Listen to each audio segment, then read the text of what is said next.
आपणा सर्वांचं मी अंतःकरणपूर्वक स्वागत या ठिकाणी करतो।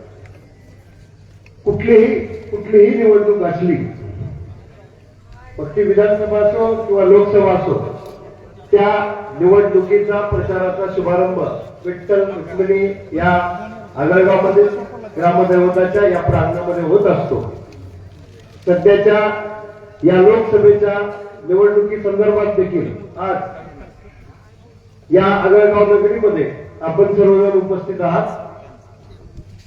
या सर्वांचे परत एकदा मनपूर्वक मी आभार आणि अभिनंदन करतो, स्वागत करतो आणि थांबतो।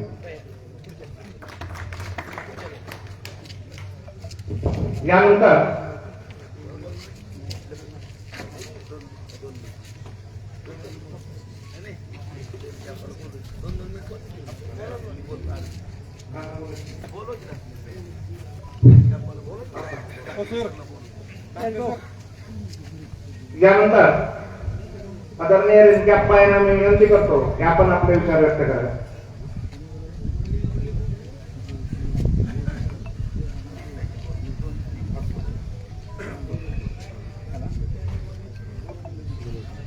धाराशिव लोकसभा मतदारसंघाची ही आपली लोकसभेची निवडणूक।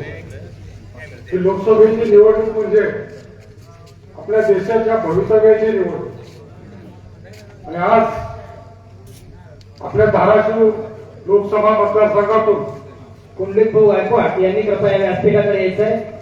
आपले उमेदवार तो अर्चनाताई पाटील, आपलं चिन्ह घड्याळ, आणि या प्रचाराचा शुभारंभ प्रथेप्रमाणे आज आपण या आगळगावमध्ये केलेला आहे। आणि तुम्हाला मला सर्वांना खात्री आहे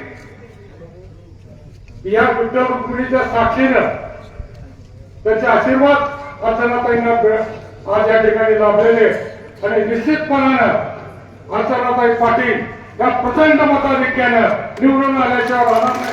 ही काळ्या दगडावरची वेळ आहे। कारण बंधुरो, आज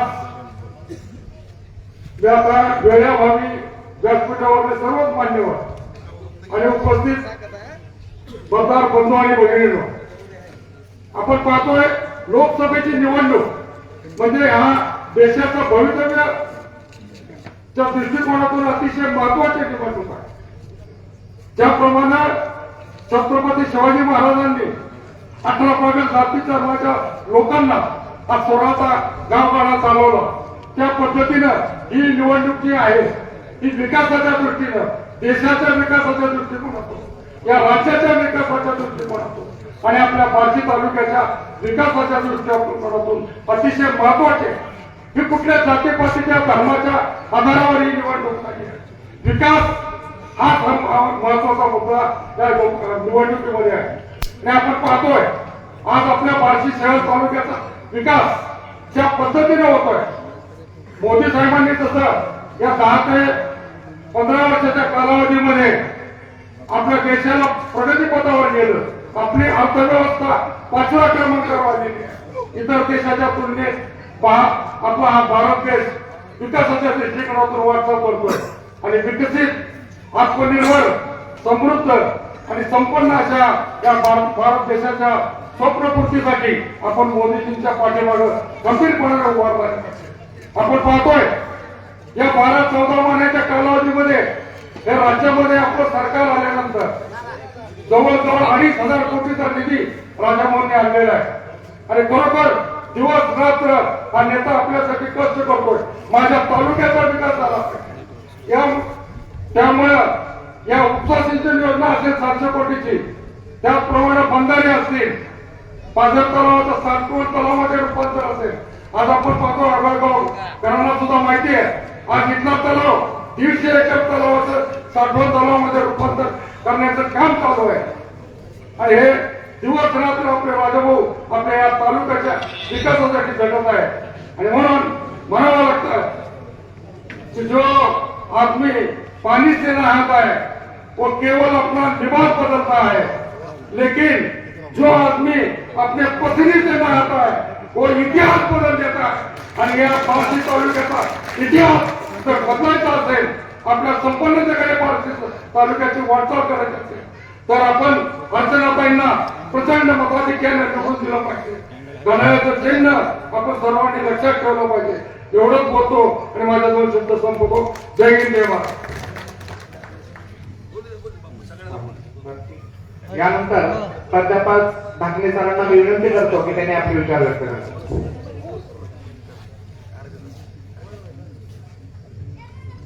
व्यासपीठावर उपस्थित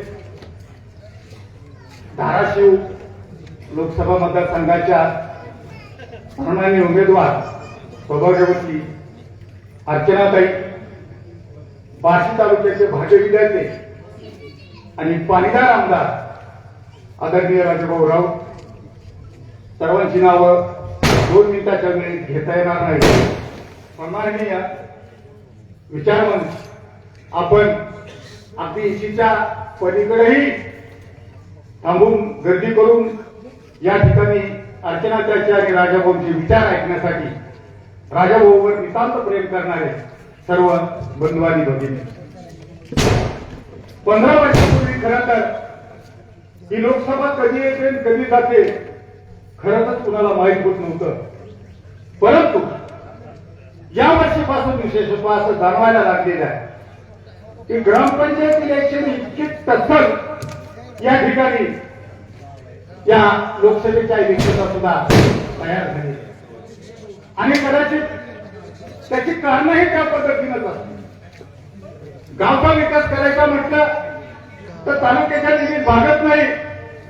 तालुक्याचा विकास करायचा म्हटलं तर जिल्ह्याच्या निधीत भागत नाही. त्याच्यासाठी केंद्रातून निधी आणावा लागतो आणि केंद्रातून निधी आणायचा म्हटलं तर आपल्या विचाराचा त्या ठिकाणी एक पंतप्रधान असावा लागतो. अशा प्रकारचे पंतप्रधान आपल्याला गेली 10 वर्ष मोदी साहेब या ठिकाणी मिळालेले आहे. मित्रांनो, आणखी त्यांना 5 वर्ष संधी द्यायची आहे.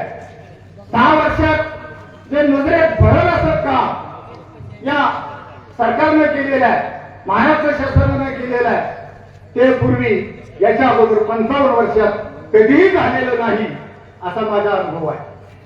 मित्र, वेळ कमी आहे, परंतु मागाशी माझी या ठिकाणी पत्रकारांनी मुलाखत घेतली आणि त्या ठिकाणी प्रश्न विचारला की अर्चनाताईचं या गावात आणि या तालुक्यात नजरेत पडण्या इतकं काम तुम्हाला या ठिकाणी दिसलं का?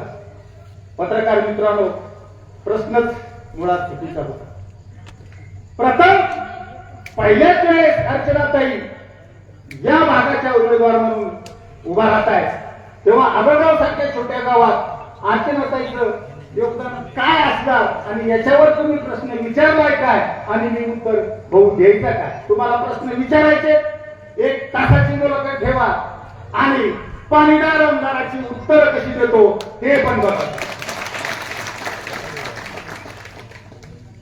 मित्र, ही सभा ग्रामपंचायतीची नाही, पंचायत समिती जिल्हा परिषदेची नाही, देशाचा नेता ठरवण्याची मिरवणूक आहे. तेव्हा आपापसात असणारे, ग्रामपंचायतीत असणारे, पंचायत समितीत जिल्हा परिषदेत असणारे मतभेद थोडेसे बाजूला ठेवा आणि सर्वांनी मिळून पुन्हा एकदा राजाभाऊच्या पाठीशी या ठिकाणी आपण उभा राहायचं आहे अशी तुम्हाला मी हात जोडून विनंती करतो. त्याची कारण पण तशीच आहे. यावेळेस 35 ते 40% पाऊस आपल्या तालुक्यात झालेला आहे.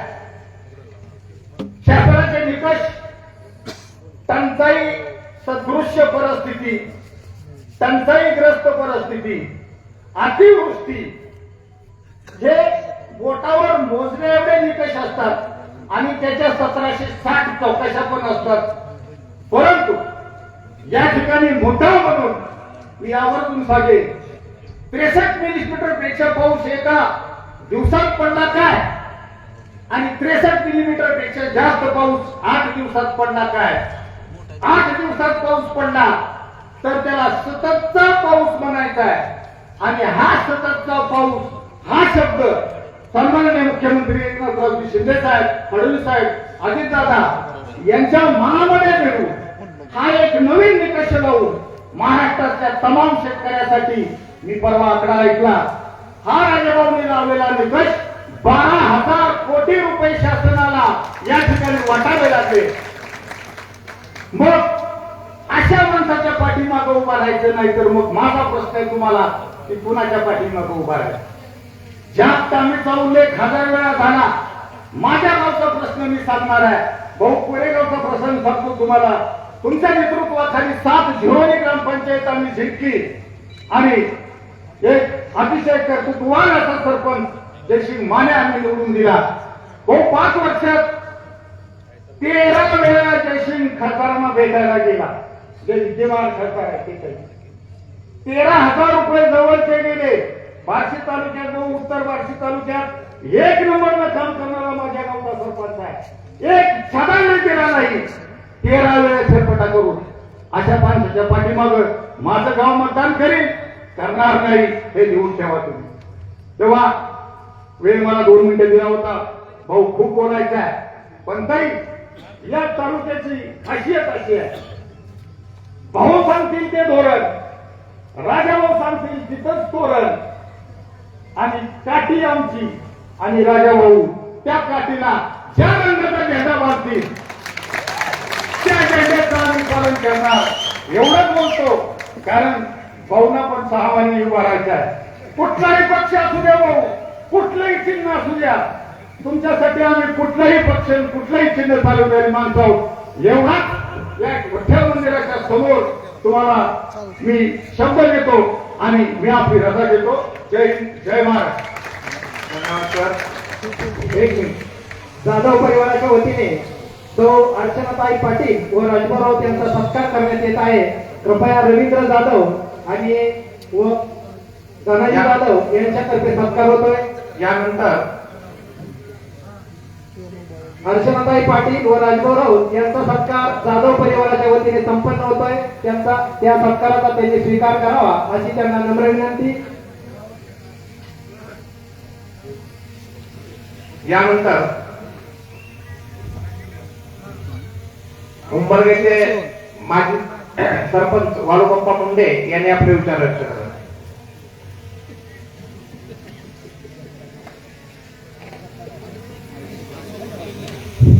धाराशिव मतदारसंघ लोकसभा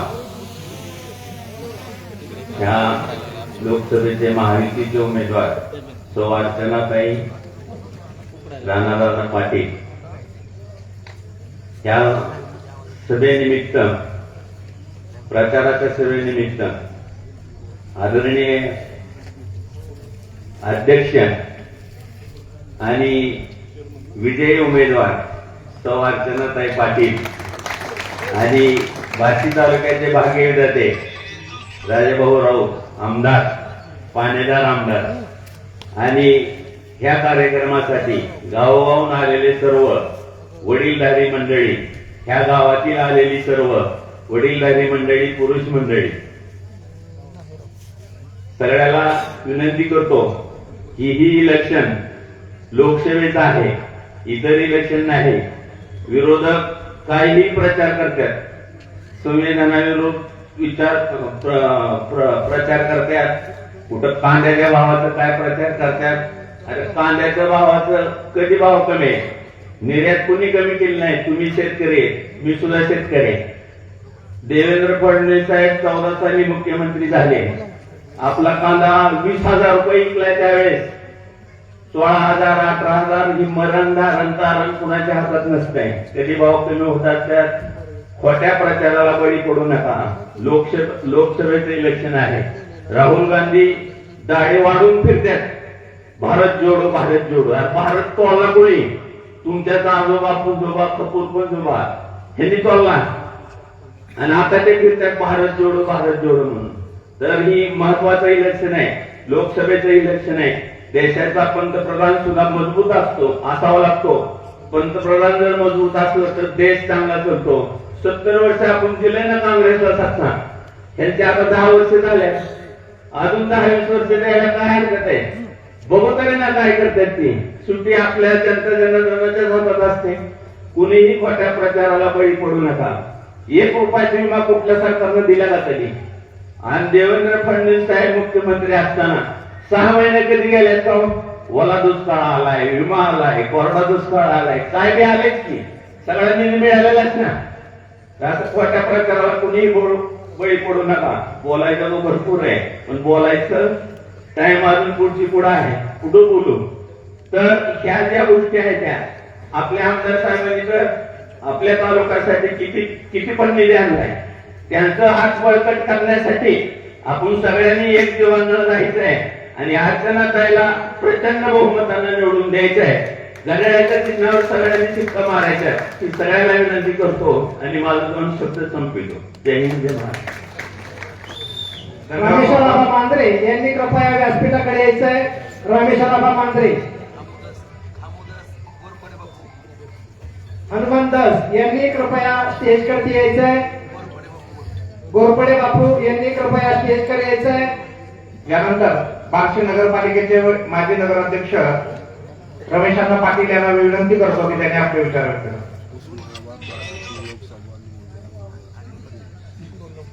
अनिल पाटील यांनी कृपया व्यासपीठाकडे यायचंय. गरड सर. आज या ठिकाणी या प्रचाराच्या शुभप्रसंगी उपस्थित आजच्या कार्यक्रमाचे अध्यक्ष आपल्या बार्शी तालुक्याचे लोकप्रिय आमदार आदरणीय राजभाऊ राऊत, आपले उमेदवार व उद्याचे खासदार आदरणीय अर्चनाताई पाटील. मित्रांनो, सगळ्यांना आता या ठिकाणी एकच गोष्ट सांगितली. गोष्ट सत्य आहे की निवडणूक नगरपालिकेची नाही, महानगरपालिकेची नाही, जिल्हा परिषदेची नाही, पंचायत समितीची नाही, ग्रामपंचायतीची निवडणूक नाही. ही निवडणूक ही देशाची निवडणूक आहे. आपण निवडून दिलेला प्रतिनिधी आपल्या देशाचं प्रतिनिधित्व त्या ठिकाणी करणार आहे आणि या देशाचं प्रतिनिधित्व करत असताना आपलं नेतृत्व कोण करणार आहे, कुणाच्या नेतृत्वाखाली आपला सदस्य त्या ठिकाणी काम करणार आहे, ही गोष्ट फार महत्वाची आहे. आपण बघतो गेल्या 10 वर्ष आपण मोदी सरकार आपण या ठिकाणी देशामध्ये आहे.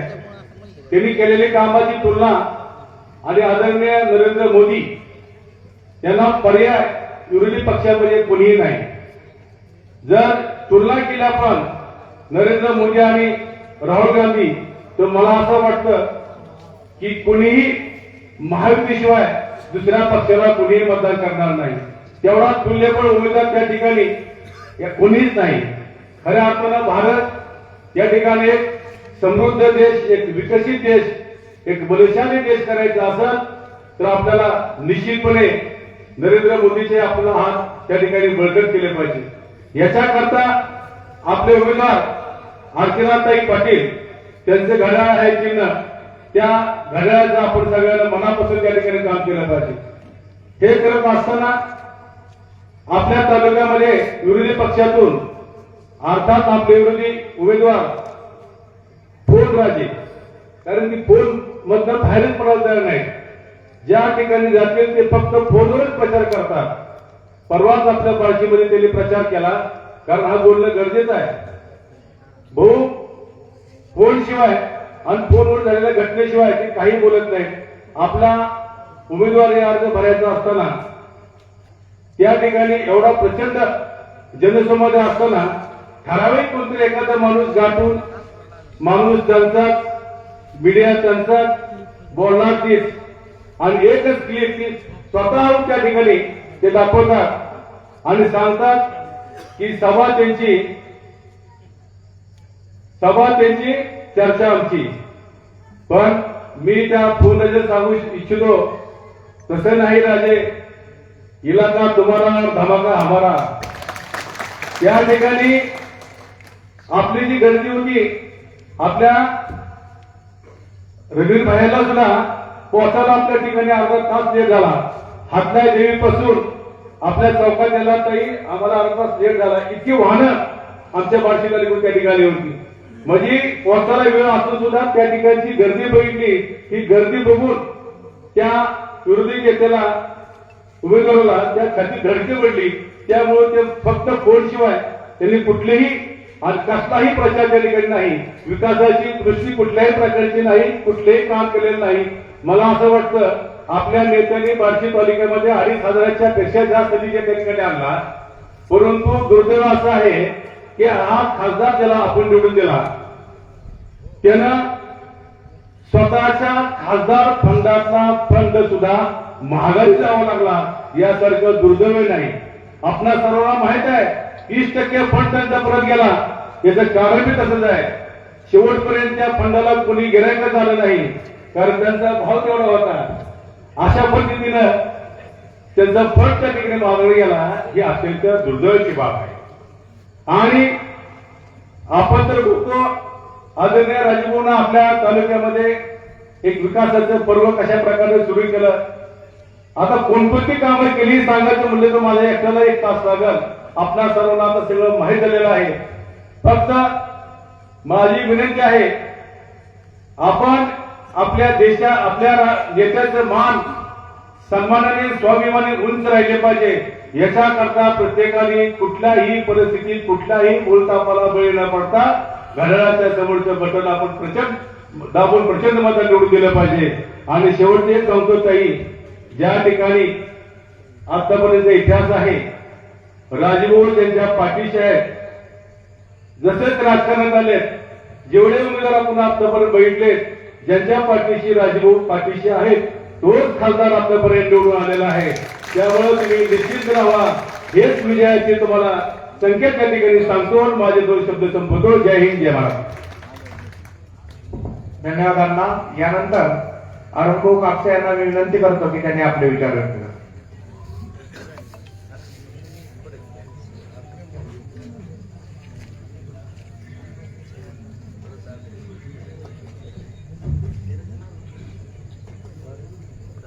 आजच्या प्रचार सभेच्या निमित्ताने या ठिकाणी उपस्थित असलेले आमदार राजेभाऊ राऊत यांनी या ठिकाणी विचार मांडले ते रमेश पाटील,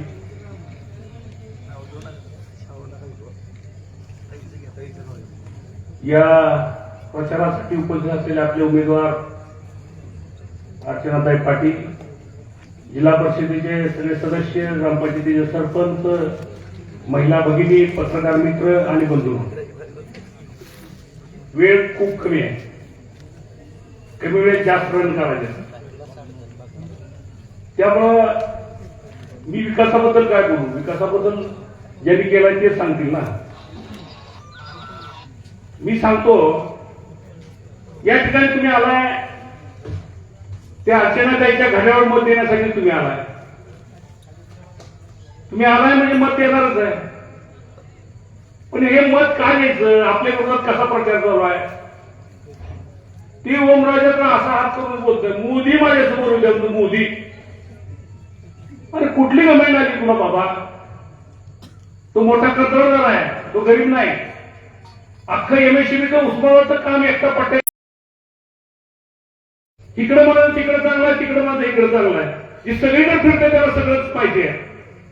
यावेळेस ओमराजेची खैर नाही. गेल्या वेळेस राजभाऊ लाठी लागले. आम्ही मदत करून ती काय उपयोग झाला. आमची बाजू पडली.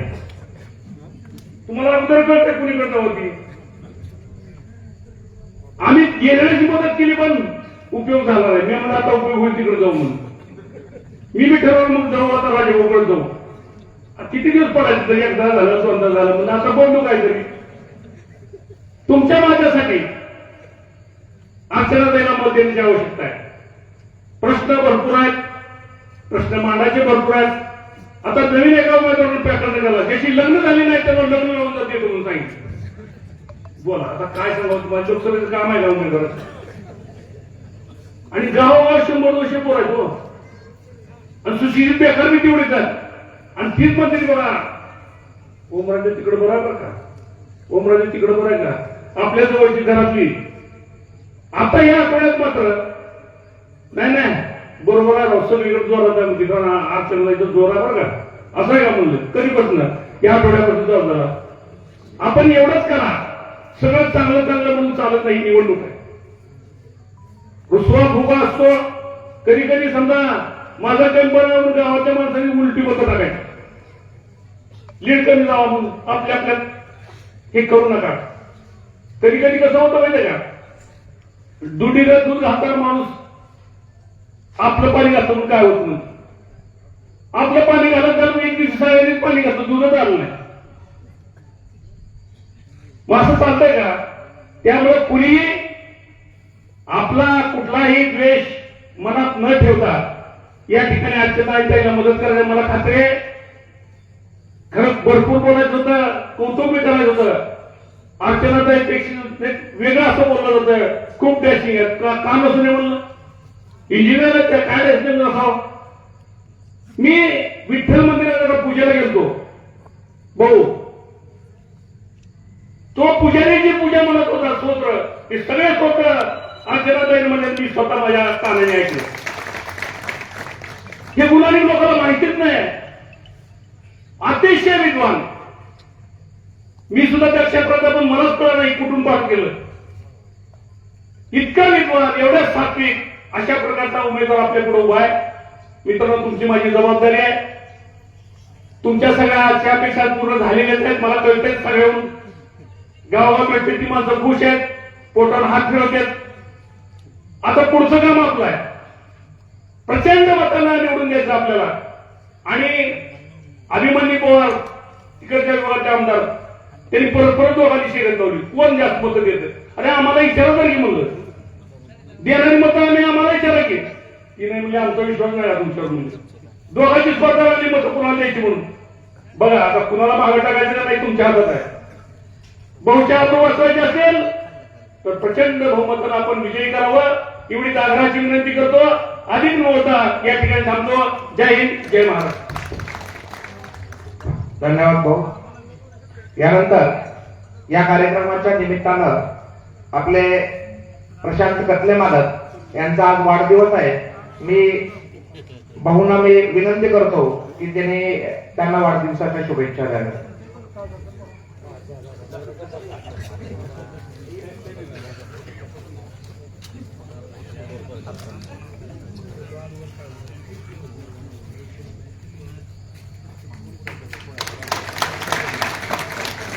यानंतर मी वैराग भागाचे नेते आदरणीय संतोषदादा निंबाळकर यांनी आपले विचार व्यक्त करावेत अशी मी त्याला विनंती करतो.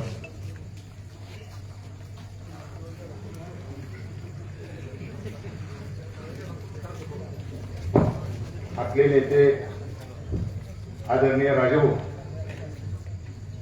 आपले उमेदवार आदरणीय अर्चनाताई पाटील, सर्व ज्येष्ठ आणि तरुण बांधव,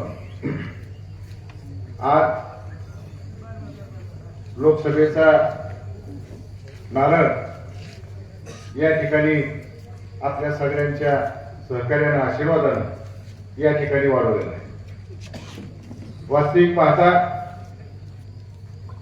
ही निवडणूक तुमच्या आमच्या भवितव्याची आहे. कारण आम्हाला तुम्ही रमेशांना सांगितल्याप्रमाणे की ज्यावेळेस डॉक्टर पद्मसिंह पाटील उभारले होते त्यावेळेस आपलं घड्याळ चिन्ह होतं आणि घड्याळ चिन्ह असताना राजमौली पाठिंबा दिल्यामुळं डॉक्टर त्यावेळेस निवडून आले. आणि आज अर्चनाताई या ठिकाणी घड्याळ या चिन्हावर उभारलेले आहेत आणि राजमौली त्यांना पाठिंबा दिलेला आहे. राजमौली त्यांची उमेदवारी खेचून आणलेली आहे. त्याच्यामुळे ताई निश्चित 1,01,000% तुम्ही आजच निवडून आलेले. आणि वास्तविक पाहता रणवीर भैया आपला नंबर पण एकच आहे, बरोबर आहे ना राजभाऊ? 1 नंबरच बटन आहे आपलं बॅलेट पेपर. म्हणजे 1 नंबरच्या बटन घड्याळासमोरचं दाबून आपण अर्चनाताईला भरपूर मतानं विजयी केला पाहिजे. आज या तालुक्यामध्ये राजभाऊच्या नेतृत्वाखाली आपण काम करत असताना 25-30 वर्ष राजभाऊनी या तालुक्यासाठी काय केलंय काय नाही हे तुम्हाला आम्हाला माहित आहे. ज्यावेळेस सर्वसामान्य माणसावर आणि शेतकऱ्यावर वेळ येते, ज्यावेळेस रात्रीचा बेरात्रीचा विचार न करता, आपल्या घरादाराचा विचार न करता सर्वसामान्य माणसासाठी आज राजभाऊने जीवाचं रान केलंय हे आपल्याला विसरून चालणार नाही.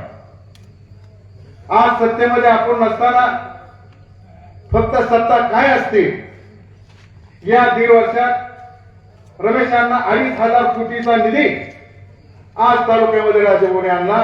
म्हणजे सत्ता काय असते आणि सत्तेमध्ये राजभाऊ असल्यावर काय होतंय हे आपल्याला या ठिकाणी उदाहरण आपल्या तालुक्याला मिळालं.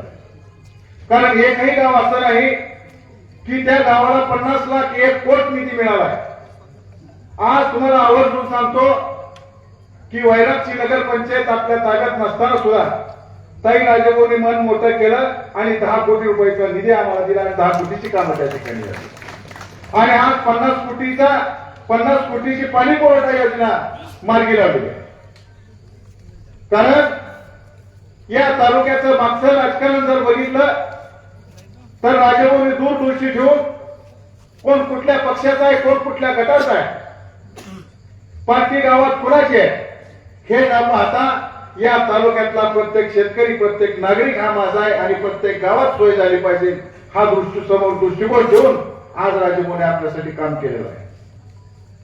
आज राजेभाऊने एवढे कुठे आपल्यासाठी कामं केलेत, त्या कामाचं आपण सगळीकडे कौतुक केलं पाहिजे. प्रत्येक माणूस राजेभाऊ तुमचं नाव घेत आहे की रमेश अण्णा फोन बिन सगळं झूट आहे. दिवस रात्रभर राजेभाऊने एवढं कष्ट करून, एवढं काम करून, एवढा निधी तुम्हाला आणून देऊन ज्या गावात पाणी पुरवठा नाही त्या गावात पाणी पुरवठा आणला, ज्या गावात रस्ते नाहीत त्या गावात रस्ते दिले. मार्केट कमिटीचा आज मार्केट कमिटीमध्ये काय परिस्थिती आहे ही तुम्ही विचार करा. वैराग भागामध्ये आमच्या मार्केट कमिटीमध्ये द्राक्ष जास्त प्रमाणात ताई तिथं पिकते, कोल्ड स्टोरेज 2 काढलेत. आज त्या भागातील शेतकऱ्यांना तासगावला जायचं वाचलं, सांगलीला जायचं वाचलं आणि त्याच कोल्ड स्टोरेज काढून त्याच ठिकाणी लिलाव करून त्याच ठिकाणी शेतकऱ्यांना पैसे मिळणार. ही दूरदृष्टी तुमची आमची आहे. फोनच आला, फोनच केला, ह्या गोष्टी आपण सगळ्यांनी सगळ्याला समजून सांगितल्या पाहिजे. कारण राजेभाऊनी एवढं प्रामाणिक काम करत असताना, एवढा निधी प्रत्येक गावात आणला असताना, काय काय गावात तर काही माणसांना माहित नाही निधी किती आणलाय. काय काय गावाची नुसती कागदपत्र घेतली, त्या गावामध्ये राजेभाऊनी कोट रुपये निधी दिला. मग एवढं राजेभाऊनी तुमच्या आमच्यासाठी रात्रभर काम करून ज्या 288 आमदार आहेत, 288 आमदारामध्ये ज्याच्या मनगटात नेट असतं आणि ज्याची ताकद वर असते, ज्याचा वशिला वर असतो, याच माणसाला त्या ठिकाणी निधी मिळत असतो, अन्यथा कोणाला निधी मिळत नाही. राजेभाऊनी एवढा निधी आणल्यानंतर तुम्ही विरोधकाचं नाव सुद्धा घेतलं नाही पाहिजे. आज तुम्ही विरोधकाचं नाव घेतल्यावर राजेभाऊला काय योजना होत असतील याचाही तुम्ही आम्ही विचार केला पाहिजे. एवढी या माणसाने कामे केली. राजेभाऊला आपण सगळ्यांनी तालुक्याला सांगितलं पाहिजे की भाऊ तुम्ही आमच्या तालुक्यात लक्ष देऊ नका, आपल्या तालुक्यात लक्ष देऊ नका, बाहेरच्या तालुक्यात लक्ष द्या. ही तालुका आम्ही सांभाळतो, ही जबाबदारी आज तुमच्या आमच्यावर. कारण एवढा निधी आणला, एवढं काम केलं राजेभाऊने आणि एवढं काम करत असताना जर आपण अशा पद्धतीने वागत असेल तर राजेभाऊ आमच्या सरकारला सुद्धा वाईट वाटतं. एवढा निधी आणलाय, राजेभाऊला तुम्ही फिरू सुद्धा कुठे दिलं नाही पाहिजे. राजेभाऊ तुम्ही एका ठिकाणी बसा, आम्ही तुम्हाला पाहिजे तेवढा निधी देतो. ट्रेन कॅम्प काय होतं तुमच्या काळात, अरुण भाऊ काय होतं तुमच्या काळात, रमेश अण्णा काय होतं, कथले मालक काय होतं, भारत पवार काय होतं, कुलडी भाऊ काय होतं, वालू बाप्पा काय होतं, हेच कोणाचा बघा. राजेभाऊ कसाही नाही तुमच्या बेसपशी नानारोग खाली बसली तरी हे वर बसते. कारण एवढा मोठा निधी आज राजेभाऊने आणल्यानंतर ही सुद्धा माणसं ताई नावं घेतलेली आपल्या विरोधात होती. इतकी कंटाळून आली की राजेभाऊ तुमच्याशिवाय या तालुक्याला पर्याय नाही आणि सुनीता या तालुक्याचं काय असेल ती केल्याशिवाय राहणार नाही. पण घड्याळाला साथ राजेभाऊची असली तर बरोबर आहे कुर्ले भाऊ. तरी आपल्या सर्वांना मी हात जोडून विनंती करतो की अर्चनाताईचं तिकीट हे राजेभाऊनी स्वतःच्या जीवावर, स्वतःच्या ताकदीवर त्या ठिकाणून आणलेलं आहे. अर्चनाताई आपली एक भगिनी आहे, आपली एक बहीण आहे. या बहिणीला निश्चितपणानं त्यानंतर या धाराशिव लोकसभा मतदारसंघाच्या लोकप्रिय उमेदवार अर्चनाताई पाटील यांना मी विनंती करतो की त्यांनी आपले विचार व्यक्त करावे.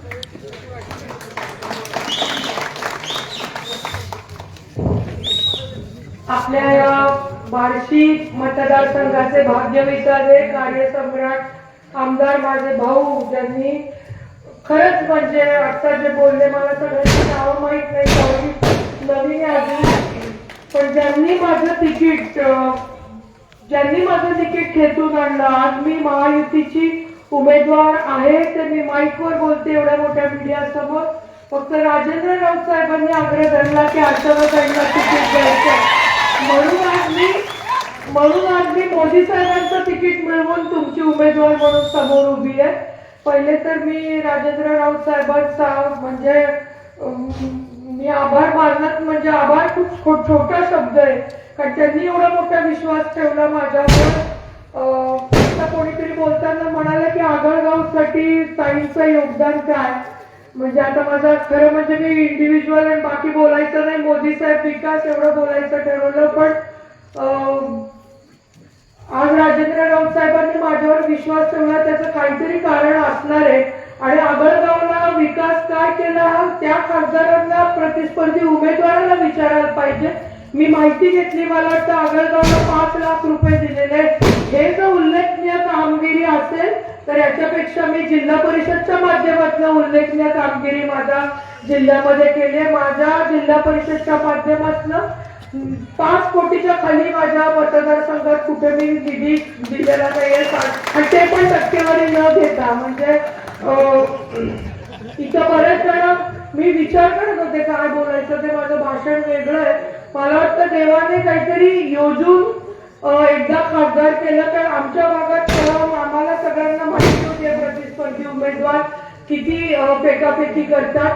पूर्ण धाराशिव मतदारसंघाला माहिती होणं गरजेचं होतं, म्हणून मागच्या 5 वर्षात अनुभव आपल्याला आलाय. आणि आता सगळेजण खंबीरपणे महायुतीच्या मोदी साहेबांच्या पाठीशी, राजेंद्र राऊत साहेबांच्या पाठीशी बार्शी तालुका खंबीरपणे उभं राहील हा मला विश्वास आजच्या गर्दीवरनं वाटतोय. म्हणजे इथं आलेले बरेच तुम्ही सगळे मुद्दे बोलला, मला काही बोलायचीच गरज नाही. त्या दिवशीची गर्दी फॉर्म भरतानाची काय होती आणि किती उत्साह होता. फक्त अजित पवार साहेबांना लवकर विमान हे करायचं होतं म्हणून, नाही तर अजून 2 तास डान्स चालला असता आणि एवढा जोश आणि उल्हास होता. त्यामुळे खोटं रील करून हे आम्हाला सवय आहे, बार्शीला त्याचा अनुभव येतोय, ही खूप चांगली गोष्ट आहे माझ्या मते. पण मी बाकीचं त्यांच्याबद्दल खरं, आणि एवढे मोठे मीडिया आहेत, पूर्ण भाषण यावेळेस नीटच दाखवा तुम्ही प्लीज मीडियाने. पण जास्त बोलते का राजेंद्र राऊत साहेब? आज मी आपल्याकडे येत्या 7 मेला होणाऱ्या लोकसभा निवडणुकीसाठी महायुतीची उमेदवार, महायुती म्हणजे भाजप, शिवसेना, एकनाथ शिंदे गट, राष्ट्रवादी काँग्रेस पक्ष, अजित पवार गट, रासप महादेव जानकर साहेबांचा, रिपाई आठवले साहेबांचा, मनसे राज ठाकरे साहेबांची लहुजी शक्ती सेना, स्वाभिमानी पक्ष, रयत क्रांती सेना,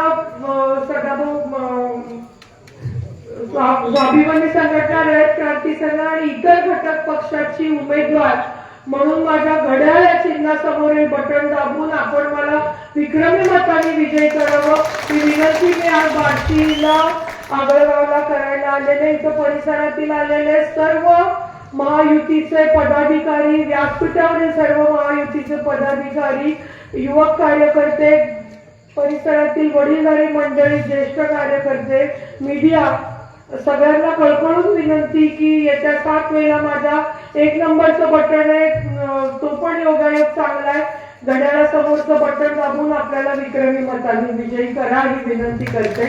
सगळ्यात प्रथम तर मला एक गोष्ट क्लिअर करायचंय की अर्चना पाटील हे एक माध्यम आहे, म्हणजे ही निवडणूक अर्चना पाटील विरुद्ध कोण नाहीच आहे. म्हणजे हा जो प्रश्न पडतोय की आगळगाव अर्चना, मी ते परत बोलत नाही, पण अर्चना पाटील विरुद्ध कोणीतरी निवडणूकच नाहीये. ही निवडणूक मोदी साहेब विरुद्ध राहुल गांधी आहे. कोणाला देशाचं पंतप्रधान करायचं, कोणाच्या हातामध्ये देश द्यायचा, कोणाच्या हातामध्ये देश सुरक्षित राहील, कोण देशाला महासत्तेकडे घेऊन जाईल, ही ठरवणारी ही निवडणूक आहे. आणि मोदी साहेबांनी मला वाटतं मागच्या 2 टर्म मध्ये 10 वर्षामध्ये आपलं नेतृत्व सिद्ध केलंय. मी बाकीच्या मोदी साहेबांच्या योजना सांगत नाही, 1 रुपयात पीक विमाच्या 12,000 किंवा काय, पूर्ण आपल्याला 2-4 तास जातील. मला अजून आपल्याला राऊत साहेबांना ऐकायचंय. फक्त एक गोष्ट निश्चित सांगेल की जेव्हा जगावर करोना सारखं संकट आलेलं होतं तेव्हा मोदी साहेबांनी आपलं नेतृत्व सिद्ध केलेलं आहे. म्हणजे वेळ अशी होती की आपली मुलं शेतात जात नव्हती, दार बंद करून बसलेली होती, शेजारणीला वाटीभर साखर देईनाशी झालेली होती. अशा वेळेस मोदी साहेबांनी जगातील 1 नंबर लोकसंख्या असलेल्या देशातल्या प्रत्येक व्यक्तीला 5 किलो गहू ज्वारी तांदूळ देऊन, म्हणजे एखाद्या कुटुंबात जर 5 जण असतील तर 25 किलो गहू ज्वारी तांदूळ आले. अतिशय म्हणजे त्यांनी काय वेळ अशी होती की करोनामुळे माणूस मृत्युमुखी पडतोय का उपासमारीने. मी एवढं रंगून याच्यासाठी सांगते की तो काळ आठवा. अशा वेळेस मोदी साहेबांनी आपल्या देशाचे पालक मुखिया आहोत हे सिद्ध केलं. आपल्या प्रत्येकाला गहू ज्वारी तांदूळ पाठवली की घाबरू नको, मी तुमच्या पाठीशी आहे, वरण भात खाऊन का होईना तुम्ही नीट राहा, मी तुमची काळजी घ्यायला समर्थ आहे. हा संदेश मोदी साहेबांनी पूर्ण जगातल्या 1 नंबरच्या देशातल्या लोकांना दिला. ताप यायचा आपल्याला, आपण प्रोटीनची गोळी घेतो. 4 दिवसांनी डॉक्टरकडे गेलो की डॉक्टर म्हणायचे करोना झालेला आहे. आता जसे आगळगावच्या व्हॉट्सअपच्या ग्रुपवर रोज वाढदिवसाच्या शुभेच्छांचे फोटो येतात, तेव्हा श्रद्धांजलीचे फोटो असायचे. तरुण मुलं, आपल्या जवळची व्यक्ती, आपल्याला हळहळ वाटायची, मृत्युमुखी करोनाला पडायचे. अशा वेळेस या तापावरचं औषध मोदीजींनी भारतात शोधलं, ते भारतात निर्माण केलं आणि अगदी आपल्या 0 to 18 बाळांना सुद्धा गाव वस्ती तांड्यापर्यंत मोफत पोहोचवलं. तुम्ही विचार करा, 200 रुपये जरी किंमत लावली असती आणि कुटुंबात 5 जण असते तर 1000 रुपये काढून देणं तेव्हा लोकांच्या जीवावर आलं असतं. आजी म्हणाल्या असता मला काय होतंय, लेकीला सुनांना घेऊ दे, लेकराला घेऊ दे, मालकांना घेऊ दे, मला काय होत नाही. आणि 200 रुपये वाचवण्याच्या याच्यात त्यांना तर करोना झालाच असता, पण पूर्ण आपलं आगळगाव कंटेनमेंट झोन झालं असतं. म्हणजे एक अतिशय सक्षम नेतृत्व आपल्या देशाचा मुखिया म्हणून करोना सारख्या संकटच्या समयी जर जगावर आलं होतं, मोदी साहेबांनी आपलं नेतृत्व सिद्ध केलेलं आहे. अमेरिका सारख्या प्रगत देशांनी सुद्धा 1200 रुपयाला लस त्यांच्या नागरिकांना दिली आणि आपण जर अमेरिकेकडनं लस घेण्यासाठी वाट बघत बसलो असतो तर त्यांनी त्यांच्या पूर्ण देशाला लस दिली असती, नंतर आपल्याला लस दिली असती, तोवर आपल्या अर्धे जण मृत्युमुखी पडले असते. त्यामुळे आपण तर आपल्या लोकांना दिलीच, पण 100 देशांना ती लस एक्सपोर्ट केली. एक महिला म्हणून मला वाटतं सगळ्यात मला त्यांचा जो निर्णय की का घर घर मोदी घर घर मोदी, तर आम्हा बायकांना 2 गोष्टी पाहिजे होत्या. एक म्हणजे गावात दारूबंदी आणि दुसरा हागणदारी मुक्तता. आज संपूर्ण देश 12,000 रुपये देऊन हागणदारी मुक्त केला. इथं महिला नाही आहेत, पण आम्हा महिलांना किती त्रास व्हायचा. गर्भाशयाच्या कॅन्सरचं प्रमाण सगळ्यात जास्त होतं महिलांमध्ये आपल्या भागातल्या, कारण आपली हागणदारी मुक्त गावं कमी होती. मी जबाबदारीने बोलते वाक्य.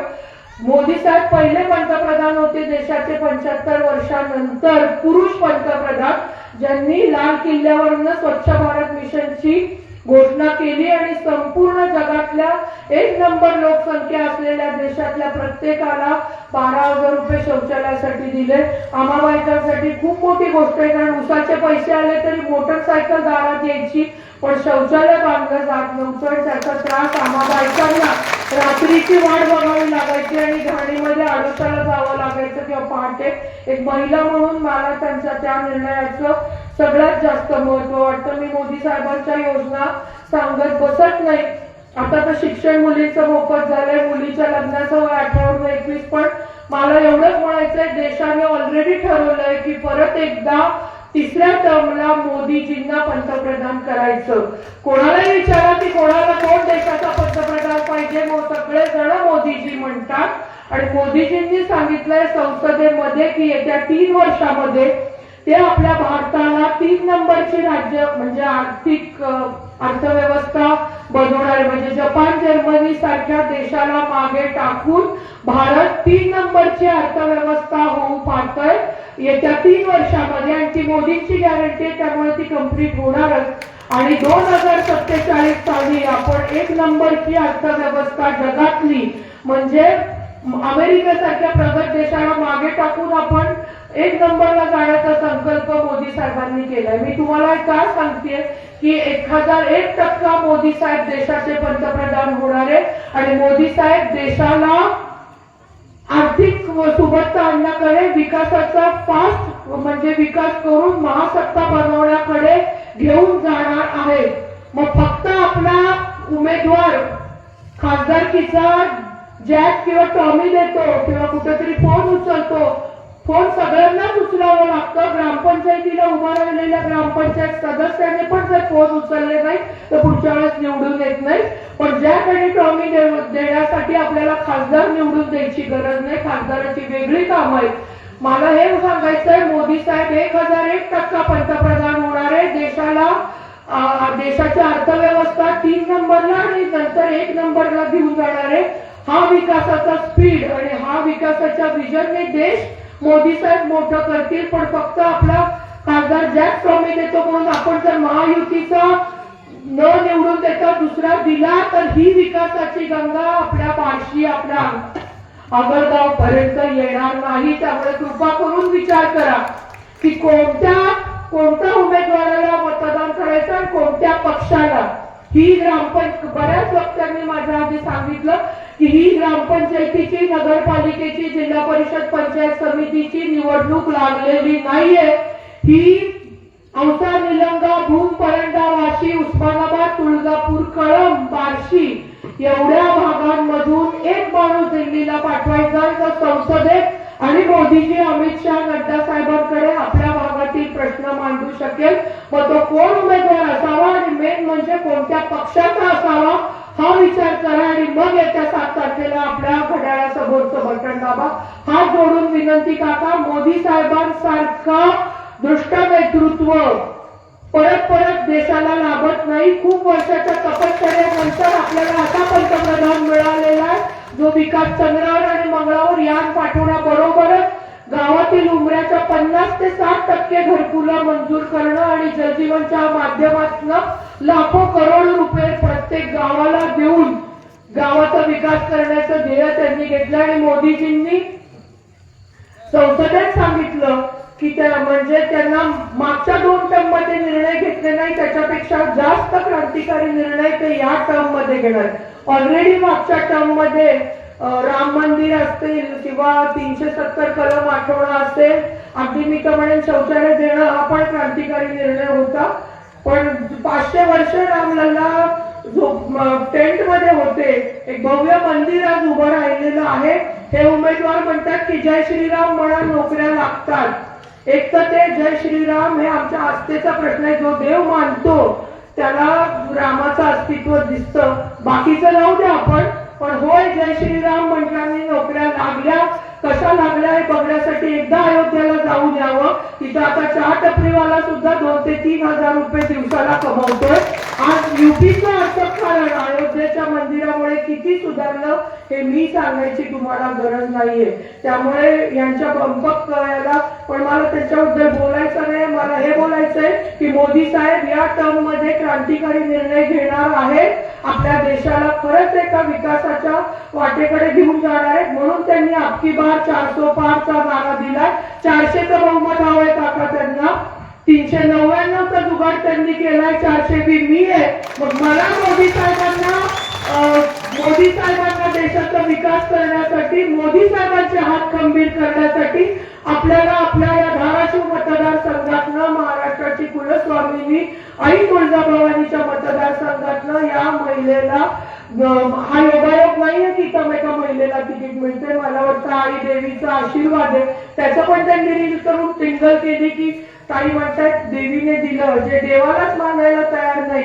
हो, मी परत एकदा मीडिया समोर सांगते की मला वाटतंय की माझं तिकीट ह्या भावांनी तर दिलंच, कारण देवेंद्रजींनी सांगितलं होतं सगळ्यांनी एकत्र बसा आणि एक नाव सांगा. आणि राजेंद्र राऊत साहेबांनी पुढाकार घेऊन सगळ्या आपल्या या भागातल्या आमदारांनी म्हणजे अभिमन्यू पवार साहेब असतील, आपले पालकमंत्री तानाजी सावंत साहेब असतील, म्हणजे धाराशिवचे पालकमंत्री, उमरग्याचे ज्ञानराज चौगुले साहेब असतील, बसवराज पाटील साहेब असतील, रवी गायकवाड सर, संभाजी पाटील निलंगेकर साहेब, अर्चना पाटील साकुलकर, ताई राणादादा, एवढ्या सगळ्या नेते असताना मला वाटतं माझा आणि त्यांनी सगळ्यांनी बसून माझं तिकीट डिक्लेअर केलं, पण तरी ते दिल्लीला जावं लागलं आणि दिल्लीला अमित शाह साहेब, नड्डा साहेब, मोदी साहेबांच्या परवानगीने ते तिकीट डिक्लेअर झालेलं आहे.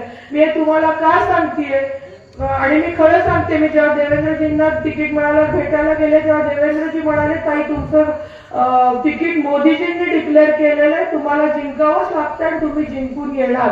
मी आपल्या मतदारसंघातल्या मतदारांना हात जोडून विनंती करते, जर एवढं तिकिटाचा खल येऊन तुम्ही बघत होता सागर देवगिरी आणि जर वरतून मोदीजींनी तिकीट डिक्लेअर केलं असेल तर फक्त महायुतीचा खासदार निवडून दिल्यानंतर आपल्या धाराशिव मतदारसंघाकडे मोदी साहेब, अमित शाह साहेब, नड्डा साहेब किती लक्ष देतील हा विचार करा. हे सगळे आमदार ज्यांचं मी नाव घेतलं, आपल्या बार्शीमध्ये बोलायचं झालं तर राजेंद्र राऊत साहेब आपल्या भागाचा आगळगावचा विकास करायला, म्हणजे आगळगाव म्हणते कारण मी काय सगळेजण खंबीर आहेत, फक्त एक अर्चना पाटील फक्त माध्यम आहे. महायुतीचा खासदार निवडून दिला की हे सगळे आमदार ताटपाण्याने हक्काने मोदीजींकडे, अमित शाह साहेब, नड्डा साहेबांकडे जातील आणि आपल्या भागासाठी आपला निधी विकास खेचून आणतील. आपल्या भागातले प्रश्न, आपला टेक्सटाईल पार्क असेल किंवा आपल्या MIDC वैराग MIDC असेल किंवा बाकी ठिकाणी MIDC. आता मी तुम्हाला माझा 5 मिनिटं राहिले, सॉरी माझ्या लक्षात आलं नाही, मी बाकीचं बोलत नाही. माझं सॉरी मी एवढंच म्हणते नाही, पुन्हा एकदा जास्त वेळासाठी येईल. मी परत हात जोडून विनंती करते आणि एक वाक्य मला नक्की बोलायचं की मी जिल्हा परिषदेचे उपाध्यक्ष होते ते फक्त आलेला निधी टक्केवारी घेऊन पुढे सोडणं. जिल्हा परिषदेत उस्मानाबाद माहिती करून घ्या, 350 कोटीची दरवर्षी आधी मी करत होते. माझ्याबरोबरचे सदस्य इथं बसलेत, 5 रुपये कोणी घेतले नाहीत, पण त्याबरोबर धोरणात्मक निर्णय सुद्धा, म्हणजे आज धाराशिव मतदारसंघात, धाराशिव जिल्हा म्हणजे जिल्ह्यात, महाराष्ट्रात फक्त धाराशिव जिल्ह्यातल्या उपकेंद्रांना डॉक्टर अवेलेबल आहे. गणवेश मी बाकीचं बोलत नाही, आता वेळ आपल्या राऊत साहेबांना ऐकायचंय. हात जोडून विनंती, येत्या 7 मेला 1 नंबरचं बटन घड्याळ आहे. मी प्रामाणिक प्रयत्न करेन की आपल्या बार्शीमध्ये आता हा प्रश्न तुम्ही प्रतिस्पर्धी उमेदवाराला विचारायला पाहिजे की 5 वर्षामध्ये आगळगावसाठी काय उल्लेखनीय किंवा बार्शीसाठी काय उल्लेखनीय कामगिरी केली. मी तुम्हाला शब्द देते आणि डॉक्टर पद्मसिंह पाटलांचा सुनेचा शब्द आहे, कारण आम्हाला राजकीय वारसा आहे, उगा काहीतरी ठतूर बोलून चेहरा लपवून फिरण्यासारखं काम नाही. 5 वर्षांनी मी जेव्हा तुम्हाला आढावा द्यायला येईल तेव्हा 5 तरी कामं बार्शीमध्ये केलेली असतील. उल्लेखनीय हा शब्द तुम्ही वापरला. फक्त माझ्या 7 मेला घड्याळासमोरचं बटन दाबा. सॉरी राऊत साहेब. तुम्ही आज बोलणंच महत्वाचं, तुम्ही सारखंच बोलतो.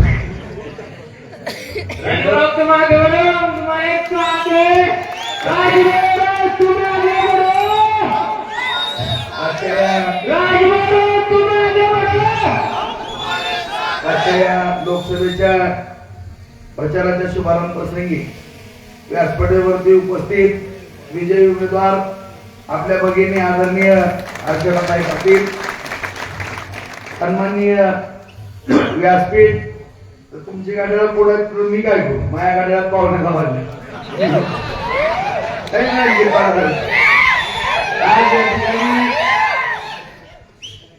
मित्रांनो, आपण सगळ्यात महत्वाची देशाच्या भवितव्याची निवडणूक आज आपण या ठिकाणी निवडणुकीला सामोरं जातो. आज या ठिकाणी माझ्या अगोदरच्या वक्त्यांनी आपल्या भाषणामध्ये सगळे मुद्दे या ठिकाणी कव्हर करण्याचा प्रयत्न केला. मी रोज जवळपास 7-8 गावं, 8-10 गावांना रोज जातो. रोज भाषण अर्धा तास, पाऊण तास, तासभर कसा कोरडा होईपर्यंत या ठिकाणी भाषण करतोय बघा. ठाकरे सरांनी सांगितल्याप्रमाणे कधी नाही तेवढी या लोकसभेच्या निवडणुकीमध्ये देशामध्ये चुरस झालेली आहे निश्चितपणानं सर. कारण संपूर्ण हिंदुस्थानाचं भवितव्य असलेली ही निवडणूक आहे मित्रांनो. आदरणीय ताईने आता सांगितलं की नेमकं पंतप्रधान कोणाला करायचं आपल्याला.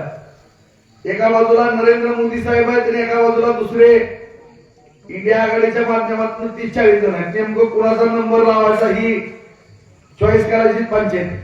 त्यामुळे आज ज्या व्यक्तिमत्वानं ज्या आदरणीय नरेंद्र मोदी साहेबांना आपल्या देशाचं नाव उज्ज्वल केलं जागतिक पातळीवरती, आज भारत देश म्हणलं की एक वेगळा दरारा निर्माण केला, अशा व्यक्तिमत्वाला पंतप्रधान करण्याच्या दृष्टिकोनातून ही निवडणूक आहे. तिसऱ्यांदा पंतप्रधान आपल्याला नरेंद्र मोदी साहेबांना मित्रांनो करायचं. आज या ठिकाणी या प्रचार सभेच्या निमित्तानं आज आगळगावमध्ये विठ्ठल रुक्मिणीचा आशीर्वाद आपण घेतो. ताई दरवेळेस प्रचाराचा नारळ शुभारंभ या गावामध्येच होतो आणि आज विठ्ठल रुक्मिणीचा आशीर्वाद आपण घेऊन या ठिकाणी विजय उमेदवार म्हणून आज या ठिकाणी 7 तारखेला मतदान आहे. आज महायुतीच्या माध्यमातून आज ताई आपल्या समोर उमेदवार आहेत. निश्चितपणानं बांधव मी आग्रहाने ताईची उमेदवारी मागून घेतली. कारण या ठिकाणी ज्या घराण्यानं आदरणीय डॉक्टर साहेबांनी या राज्यामध्ये काम करत असताना फार मोठं योगदान दिलं, त्यांच्या घराण्यामध्ये उमेदवारी घेत असताना त्यांना वारसा आहे मित्रांनो. आज जिल्हा परिषदेच्या माध्यमातून ठीक आहे आपल्या बार्शीला ताई तुम्ही थोडं नवीन जरी असला तरी राणादादा आमचे मित्र आहेत. आदरणीय डॉक्टर साहेबांनी या मतदारसंघाचं नेतृत्व केलं. राणादादांची आमची मैत्री आहे, सातत्यानं एकमेकाच्या विचारांना आणि बार्शी तालुक्याचा विकास करतोय. कोडगावच्या MIDCच्या बाबतीमध्ये असेल किंवा बार्शी MIDCच्या बाबतीमध्ये आदरणीय राणादादांनी या ठिकाणी बैठका घेतल्या, त्या ठिकाणी विकास कामाला मदत केली. डॉक्टर साहेबांनी सुद्धा पाटबंधारे मंत्री असताना इरिगेशन खातं त्यांच्याकडे असताना भले मी त्यावेळेस आमदार नसेल किंवा सत्तेत नसेल, परंतु या तालुक्याला त्यांनी मदत करण्याचं काम केलं आणि त्या गोष्टी बार्शीकर कधीच विसरणार नाही. परंतु आज मला संतोषदादांनी मित्रांनी सांगितलं की नेमकं या बार्शी तालुक्याला विकास कुणी केलाय, किती केलाय, हा सुद्धा सगळ्या खऱ्या अर्थाने विचार करण्याची गोष्ट आहे. आज माननीय नरेंद्र मोदी साहेबांच्या मार्गदर्शनाखाली आदरणीय शिंदे साहेब मुख्यमंत्री झाले, फडणवीस साहेब उपमुख्यमंत्री झाले, अजितदादा उपमुख्यमंत्री झाले मित्रांनो. 2,500 कोटीहून अधिक निधी आज आपण आपल्या बार्शी तालुक्याला खिचून आणू शकतो. त्यामध्ये सगळ्यात महत्वाची योजना बार्शी उपसा सिंचन योजना, ज्या गावागावामध्ये पिण्याच्या पाण्याकरता आपण चेतकासारखी वाट बघतोय मित्रांनो, परंतु आज आपल्या बार्शी तालुक्यातल्या शेतीला पाणी मिळणार आहे. 12,550 हेक्टर क्षेत्र आपलं वलिताखाली येणार आहे. ते जास्त दिवस राहिलेले नाहीत. 60 पॉकलेटच्या माध्यमातून काम चालू आहे. 350 कोटीचे टेंडर निघले मित्रांनो.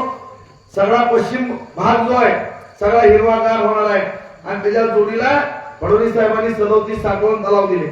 आज आगळगावमध्ये सुद्धा 75 एकराच्या शिवारामध्ये साठवण तलावाचं काम चालू आहे. 50 एकर जमीन गजत नव्हती, 1200 ते 1500 एकर जमीन गजणार आहे.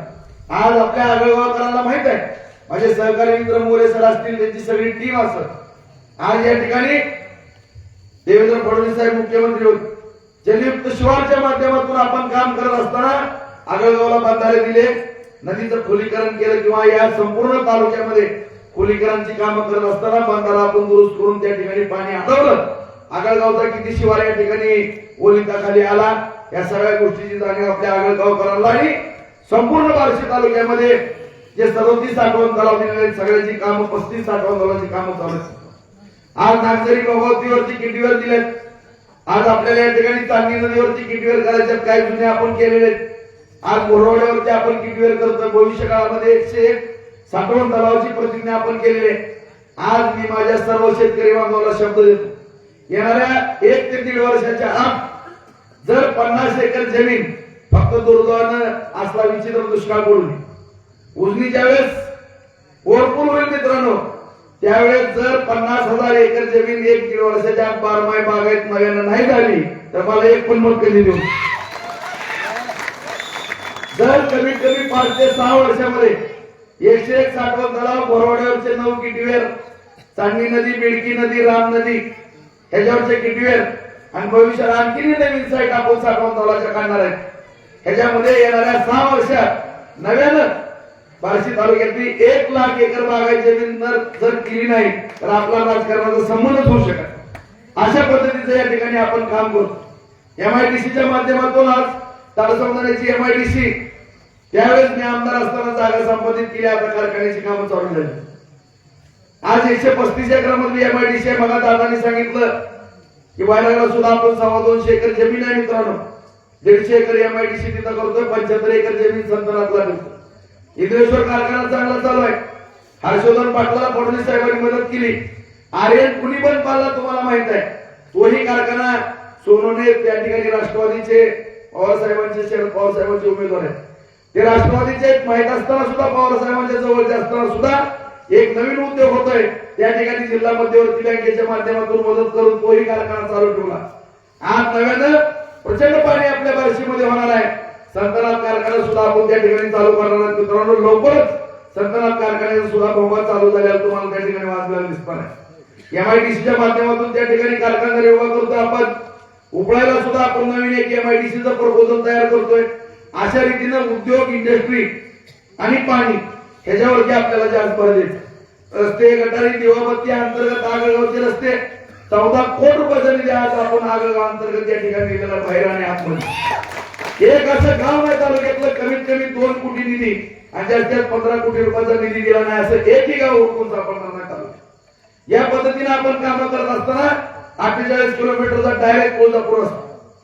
प्रत्येक रस्ते मुख्यमंत्री सडक योजना, पंतप्रधान सडक योजना 354, 5054, 2515, PWD ग्रामीण रस्ते, कुठलाही रस्ता जवळपास 450 ते 500 कोटीच्या दरम्यान आपण रस्त्यांकरता पैसे आणले. प्रत्येक रस्ते कानाकोपऱ्यातले रस्ते घेतले. दळणवळणाची साधनं निर्माण केली. जलजीवन मिशनच्या माध्यमातून 100हून अधिक गावं घेतली. प्रत्येक गावामध्ये पाणी पुरवठ्याच्या योजना दिल्या. मग ताई तुम्ही जे बोललाय खऱ्या अर्थानं आगळगाव मधनं जाताना माझी सुद्धा मान खाली शर्मेने जातो. माता भगिनींच्या शौचालयाच्या अडचणी असायच्या परंतु माननीय पंतप्रधान साहेबांच्या आशीर्वादानं आज ही योजना ग्रामीण भागामध्ये प्रभावीपणे लागली. आज माननीय नरेंद्र मोदी साहेबांच्या माध्यमातून 80 कोटी लोकांना धान्य मिळतं मित्रांनो. उज्ज्वला गॅस असेल, आज विश्वकर्मा योजना असेल, देशाच्या संरक्षणाचा विषय असेल, महात्मा ज्योतिराव फुले योजना असेल, आयुष्यमान भारत योजना असेल, असंख्य योजना या ठिकाणी माननीय मोदी साहेब दिलेले. आज आपण मगा ठाकरे सर तुम्ही बोलले आज बार्शी तालुक्याला 2019 ते 2024 महाराष्ट्रामध्ये तुम्ही सर्च करा सगळे तालुके हुडका या ठिकाणी 422 कोटी रुपये आज अतिवृष्टी, सततचा पाऊस, दुष्काळ, पीक विमा, येलो मोजा, फळबागाचं अनुदान यामधून 422 कोटी रुपयाचं अनुदान 5 वर्षामध्ये शेतकरी बांधवाला मदतीचा हात दिला. कधी शेतकऱ्यांना अडचण येऊन दिली नाही. जिल्हा मध्यवर्ती बँकेच्या माध्यमातून अडचण होती, कुठल्याही शेतकऱ्याची आता अडचण होत नाही. कुठलंही काम आता मित्रांनो अडत नाही. बाजार समितीच्या माध्यमातून आपण काम करतो. सोयाबीनचा प्लॅन्ट मोठा या ठिकाणी बार्शीमध्ये उभा केलेला आहे. भविष्यात आणखी 3 प्लॅन्ट उभा करतोय आपण. ज्या बाजार समितीत 10,000 कट्ट्याची सोयाबीनची आवक नव्हती 70,000 कट्ट्याची आवक त्या ठिकाणी व्हायला लागली. 100 ट्रक ज्वारी बार्शीतून चालली बाहेरच्या गावामध्ये. आज एवढ्या प्रमाणामध्ये अर्थकारण वाढले. मेडिकल हब झालाय. शिक्षणाची आज गंगा जगदाळे मामामुळे या ठिकाणी आले. मेडिकल हब आहे. व्यापाराच्या बाबतीमध्ये बार्शी वेगळ्या दिशेने वाटचाल करते. मजबूत अर्थकारण या ठिकाणी होतं आणि ह्या गोष्टी टिकून ठेवण्याकरता त्याच्यामध्ये तुटतीनं वाढ करण्याकरता देशाचे पंतप्रधान तिसऱ्यांदा नरेंद्र मोदी साहेब होणं गरजेचं आहे. एकनाथ शिंदे साहेबांच्या, फडणवीस साहेबांच्या, अजितदादांच्या मार्गदर्शनाखाली आपल्या भगिनी ताई या ठिकाणी खासदार होणं अत्यंत गरजेचं आहे. तर आणि तरच भविष्य काळात आपल्याला मोठ्या प्रमाणामध्ये या ठिकाणी निधी मिळून आपलं अर्थकारण मजबूत होणार आहे मित्रांनो. त्याकरता आपण कुठल्याही भूलथापाला बळतो. किती दिले पैसे त्यांनी जंगला गेल्या वेळेस आपण मतदान केलं.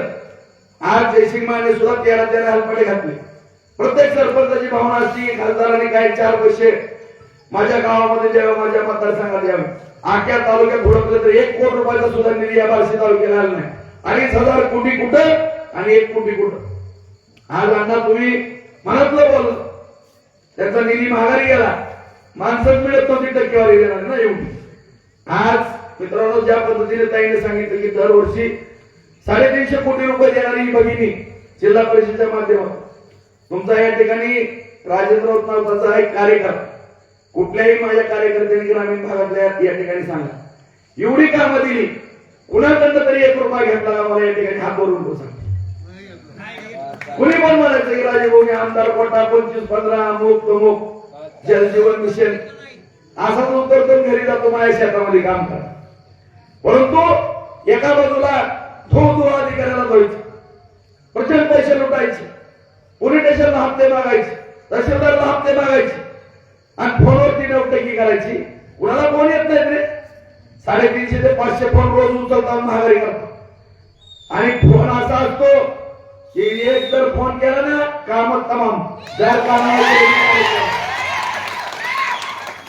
तुम्हाला जर फोन केला आणि दुसऱ्या फोनला म्हणलं की माझं 2000 रुपयाचं बिल भरायचं तर आउट ऑफ कव्हरेज, नाहीतर ब्लॅकलिस्टला.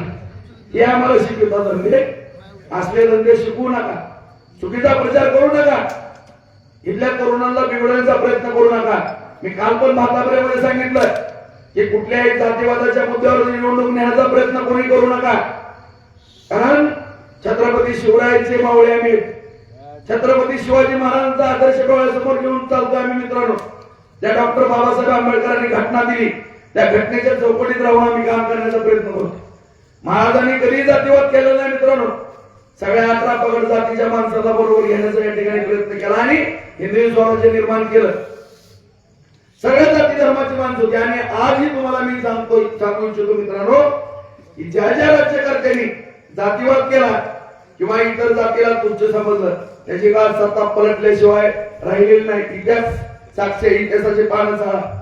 फक्त एकमेव राजे होऊन गेले ज्यांनी जातीवाद केला नाही म्हणून त्यांचं राज्य मजबूत राहील.